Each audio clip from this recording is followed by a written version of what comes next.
As a rule, we believe there's an enduring nature to things and experience, and that this stability essentially defines our lives. Really, all our definitions are based on it, essentially, that there's an enduring nature, hence our ability to define things. This is a theme runs throughout the book. However, the reality is that our perceptions are constantly changing. And in that sense, we're never experiencing things in any sort of stable, enduring way. If we just look with a little sensitivity, we can see the truth of this. Things are not the same from moment to moment, despite what our thoughts tend to claim. And by the way, as I'm reading, if you don't already, if you haven't already kind of recognized this, I'm not just sharing ideas with you in the book. That these passages that I'm reading that are in the book as you read them are all invitations to look at your experience, to feel your experience and see if test it out on your own, right? Empirically, like a scientist. Like, what do I notice in my experience? Do I notice this? I say, things are not the same from moment to moment, despite what our thoughts tend to claim. I mean, look and see in your own experience. Is it the same from moment to moment or not, right? It might make intellectual sense, but when you look at your experience, that's when it's like, as my friend Peter Brown likes to say, that's doing the math. Like, do the math. Like, I could tell you 2 plus 2 is 4, but go ahead and do the math yourself. And then you go, like, oh, yeah, it really is. 2 plus 2 is 4. I did the math. I added it up. Conventionally speaking, if you were to ask me where I am right now, I would say I'm sitting here in my living room. Actually, I'm in my office right now, but so I'll change it to where I am right now, a place I've been in countless times before. But the experiential truth is that I've never actually been where I am right now. For every second of experience, every nanosecond of experience that I imagine to be a fixed static thing, in this case, a room, is distinct, right? I mean, honestly, like we could stop right there and we could explore that one thing that I just read to you. We could explore, we could look at that for the rest of our lives and be astounded by that and have that explode our minds in the sense of revealing that this ever fluctuating thing we call reality can't be captured because of that fluctuation that's staring us in the face. The fact that, as I say, experience is not a fixed static thing. And so what I'm calling my room is, what does that even mean? If it's not a fixed static thing, isn't that crazy? Like, what does it even mean to call it a room? Where's the room? It's really not in my experience, which is wild to see. Like, my experience is actually wild. It's wildly free of being something, right? In that sense, it's not a room. It's really a kind of trick of the interpreting consciousness, or you could say, the intelligence of reality doing everything. The interpreting consciousness that allows the world of experience and circumstance to appear as seemingly known and recognizable, right? Like, I know this is my office and it's recognizable. Like, yeah, oh yeah, I know this room. Something appears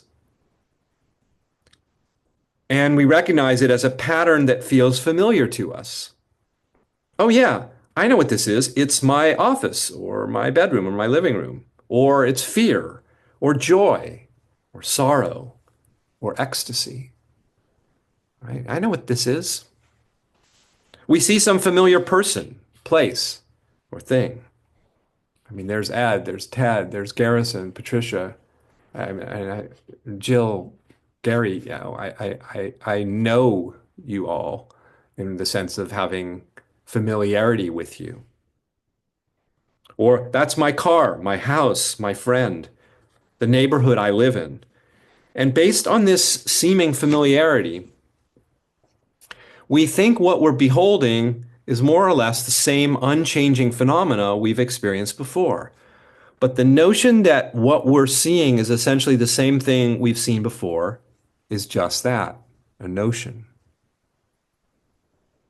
Even if I might think that I've seen the room I'm sitting in 1,000 times before, the reality is that I've never actually seen this room, at least not in precisely the same way I'm seeing it right now.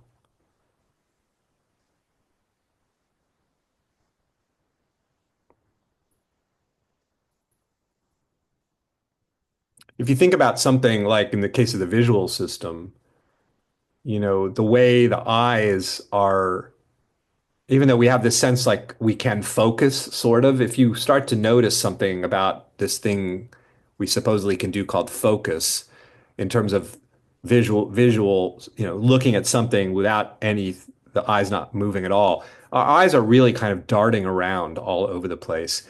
And it's like, how many different ways just visually can this thing called the room appear?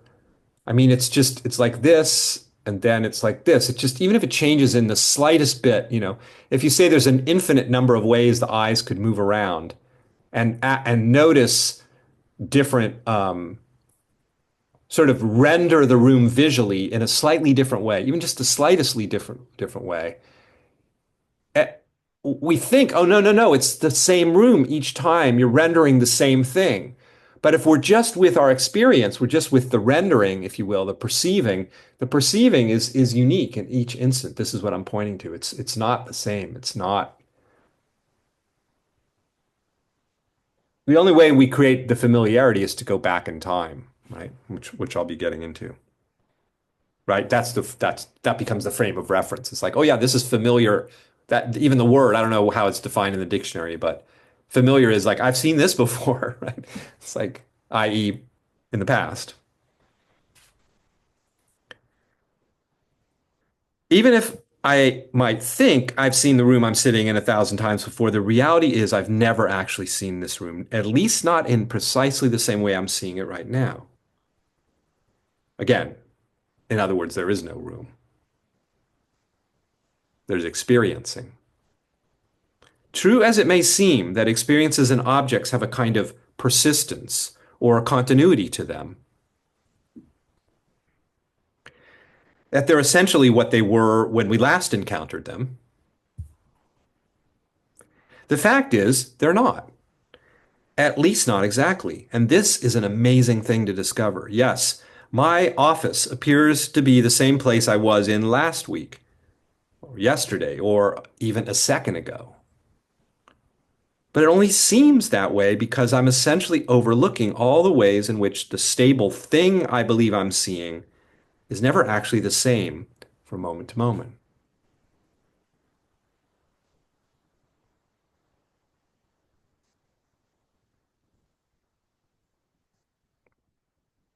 Your friend, or that difficult emotion you're being visited by, may look, feel, or behave in such a way that makes it seem recognizable and describable to you.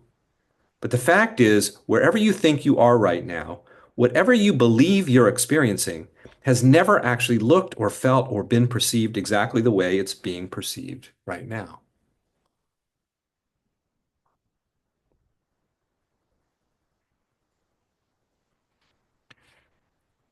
Right now, I'm looking out my window. It's a scene I've witnessed many times before. But true as that may be from one vantage point, from the perspective I'm pointing to here, I've never actually seen what I'm seeing before, at least not like this. The wind has never quite blown exactly the way it's blowing in this instant. The branches have never quite moved the way they're moving right now. The light has never been exactly like this before. Light, wind, tree, all dancing together. And then in the next instant, the dance changes, even if in the subtlest of ways. So, yes, experiences appear and often feel very familiar to us, but true as that sense of familiarity may be, the reality is that we've never actually encountered anything before, at least not in the precise way we're encountering it now. No experience, no moment, no person, place, or thing is ever quite the same, owing to its dynamic, non-static, alive nature.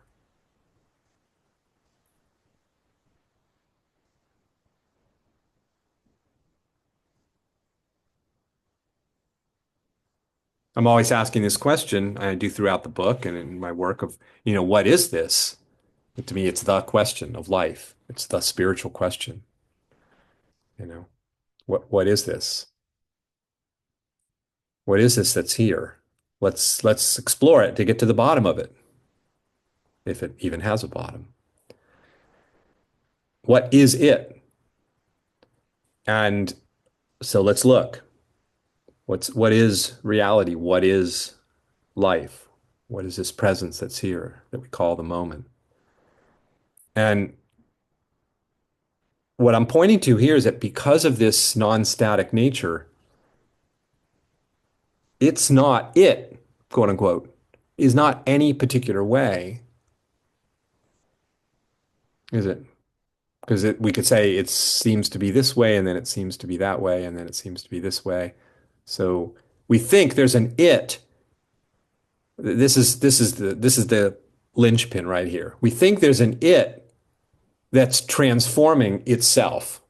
So there's an it, in this case, my office, this example, and it's changing, it's being perceived differently. Or I encounter some subjective state like fear. And then, yes, oh, I know the fear is dynamic, it's ever changing, it's moving, it's kind of a flow. But there's an it, and it's changing. And that it is, we call it fear. But really, what I'm calling fear or any other phenomena is just changing. There's not an it changing. I mean, we think of ourselves as something, like an it that's changing over time, right? Like I was once a baby, and then I became a toddler and a young child and an adolescent, right? So there's an it that was transforming over time. But what's the it? You can only know the thing in terms of the moment, right? How is it now? But it now is in flux. So it's just flux. It never stops. And then you can go, oh, now this is what it is. You see, this is what I'm pointing to. The impossibility of determining what it is.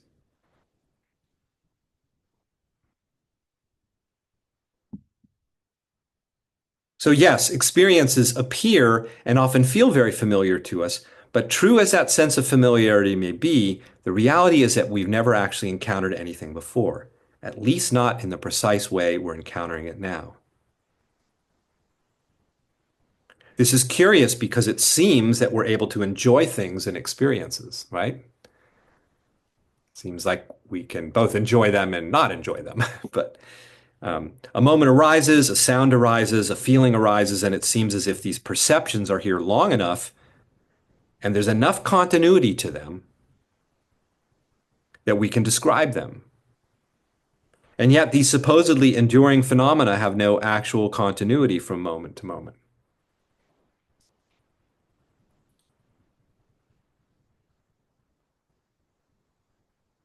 That's the impermanence, the slipping away.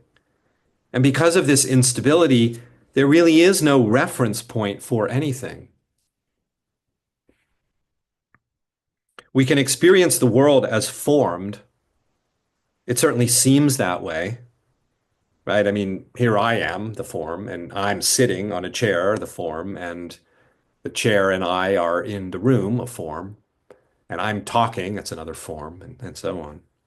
We can experience the world this way, as formed. We do experience it that way, in one sense.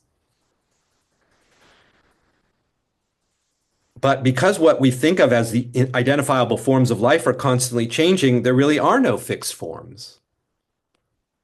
So this is the paradox. We're experiencing a world of form that simultaneously cannot be found. It's very strange, but very true to what seems to be going on here. Look at what we call a cloud. It's shape-shifting every flash instant, even if in the subtlest way of ways. Because of this, the cloud doesn't actually have a fixed identifiable form. And so it is with every other perceived phenomena, including us, as I was saying. We have no fixed form either. Whatever we think of as ourself, as this moment has in the next instant become something else.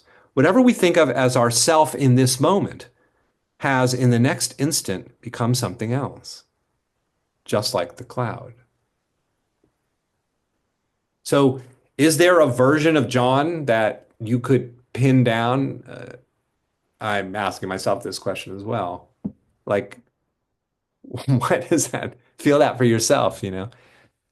Patricia, Garrus, and Ted, you happen to be the names up on my screen right now. You know, is there a version of you?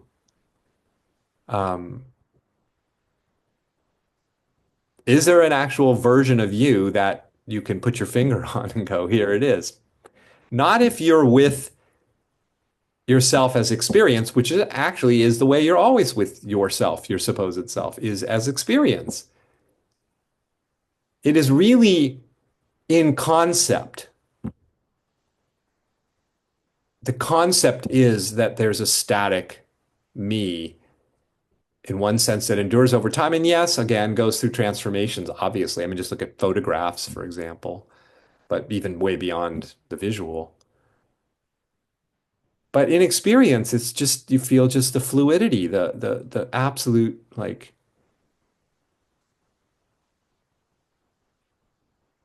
there's no self here.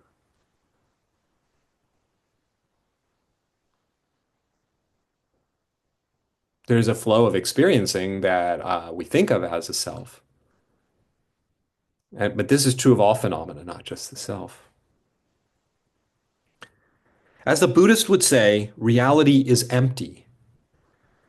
Empty in terms of it having no findable essence or identity. We can't really identify the forms, can't really determine what they are, because whatever we think we've just succeeded at identifying has now become something else. And yet, this empty, identityless reality shows up as all the seemingly recognizable, identifiable forms that constitute what we call our lives.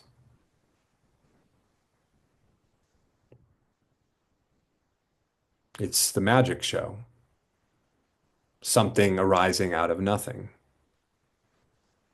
an apparent something arising out of an apparent nothing.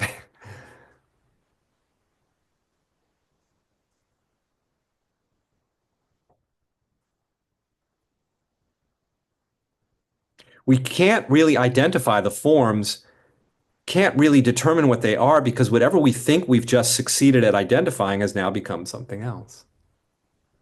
And yet, this same empty, identityless reality shows up as all the seemingly recognizable, identifiable forms that constitute what we call our lives.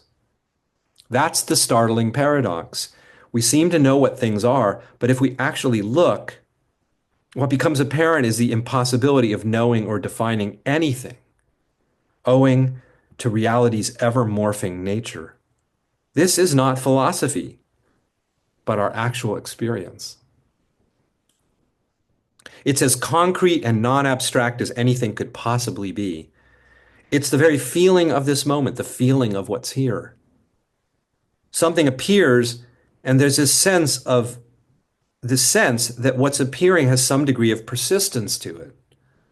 Hence our languaging, right, of things. And yet, what's here is so clearly slipping away, vanishing faster than it appears.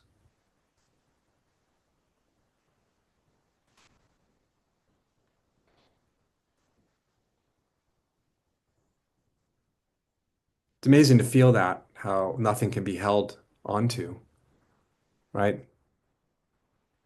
No version of what I call my office can be held in place as a perception. The perception that's here right now can't be held in place, can it? I mean, try. Try to hold it in place. Keep it from morphing. Can't do it any more than you can keep the fire from flickering. The flames just flicker. You can't stop the flickering. Can't stop the flickering of reality.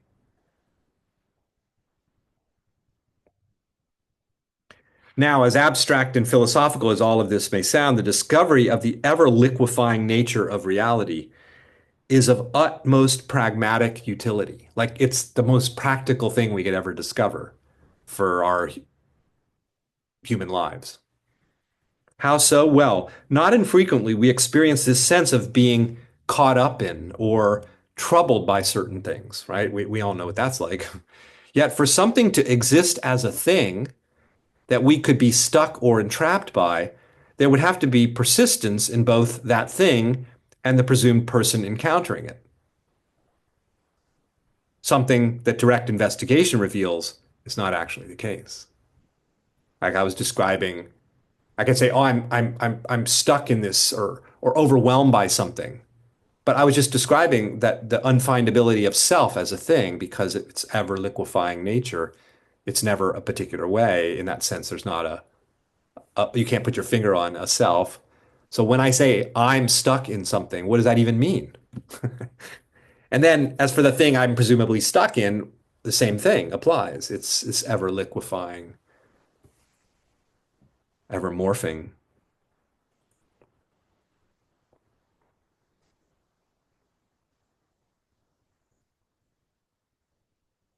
Whether it's some situation or circumstance, some thought stream or emotional state, it doesn't take 30 years sitting on a meditation cushion to discover that those things we think of as problematic have zero endurance. Zero. Just look for one instant and see that the instant is no longer here. It's amazing. Like, look at the instant, and as you're looking, it's no longer here. I mean, that's weird to say it that way, but can you feel the truth of that? It's like in that sense, you can't see the instant as a thing.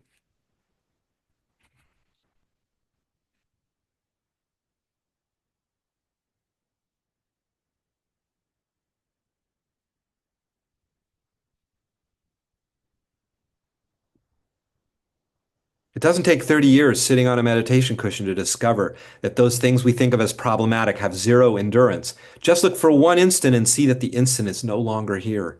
That's how long it takes to discover impermanence. One instant. See? It doesn't take 30 years. Just look right now. There's impermanence. Gone. The moment is gone. The fluid nature of life is showing itself constantly.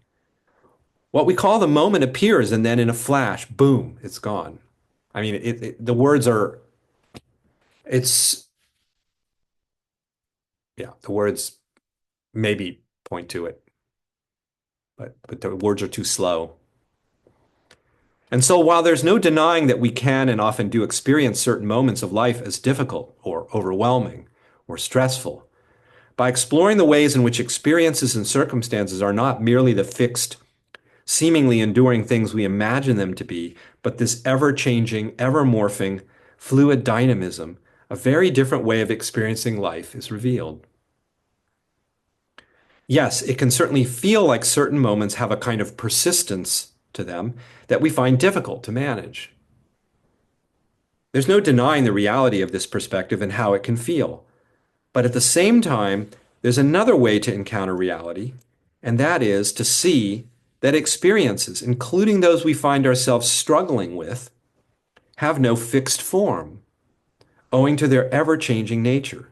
This discovery frees us up to encounter everything more open endedly, more flexibly, less rigidly.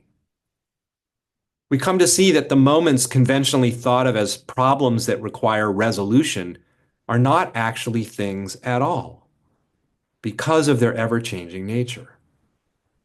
By familiarizing ourselves with the dynamic nature of experience, we discover a profound freedom, a freedom that is revealed in the undeniable freshness of every moment.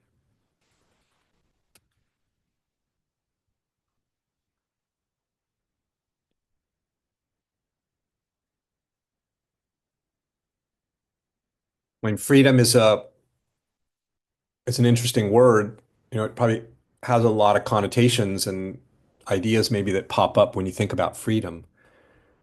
But it's one evocative word, it's one apt word somehow to capture the the nature of this, that it's free of